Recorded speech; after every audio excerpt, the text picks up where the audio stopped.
امروز پرزیدنت جمهوری تاجیکستان پیشوای ملت محترم امامعلی رحمان با مناسبت 35 سالگی استقلالیت دولتی جمهوری تاجیکستان و با استفاده از حقوق کانستیتوسیونی خود لایحه قانون جمهوری تاجیکستان درباره عفو را به مجلس نمایندگان مجلس عالی جمهوری تاجیکستان پیشنهاد کردند و بعد از قبول قانون به آن امضا گذاشتند. قبول قانون درباره عفو افاده سیاست انساندوستانه پرزیدنت جمهوری تاجیکستان پیشوای ملت محترم امامعلی رحمان بوده به شخصانی که دست به جنایت زده‌اند امکان می‌دهد که اصلاح شوند به نزد نزدیکان و پیوندهای خود برگشته به کار و فعالیت سازنده مشغول شوند.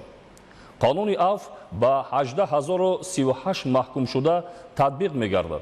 از جمله از جایهای محرومی از آزادی، از مؤسسه‌های سکونتی و جزاهای دیگری به محرومی از آزادی علاقمند نبوده 11305 نفر آزاد می شود.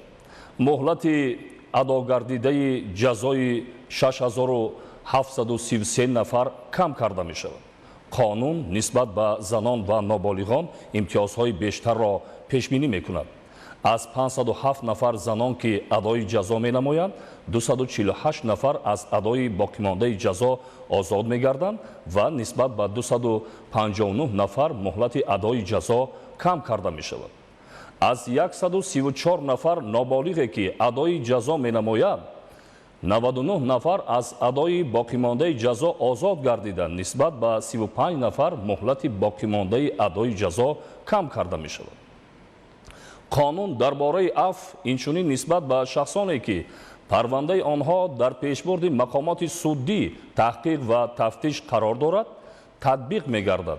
قانون مقامات دخلدار را وظیفه‌دار می‌نماید که اجرای آنها را در دوام 2 ماه تأمین کرده به پرزیدنت جمهوری تاجیکستان حسابات پیشنهاد نمایند. قانون درباره عفو مقامات اجرایی محلی حاکمیت دولتی و دیگر مقامات دولتی را موظف می سازد که برای به کار تأمین نمودن شخصانی از مؤسسه‌های اجرای جزا آزاد شده به تحصیل فرا گرفتن نابالغان به قیدگیری و به حسابگیری یگانه شخصانی نام برده چاره‌جویی نمایند. قانون در مطبوعات نشر کرده می شود.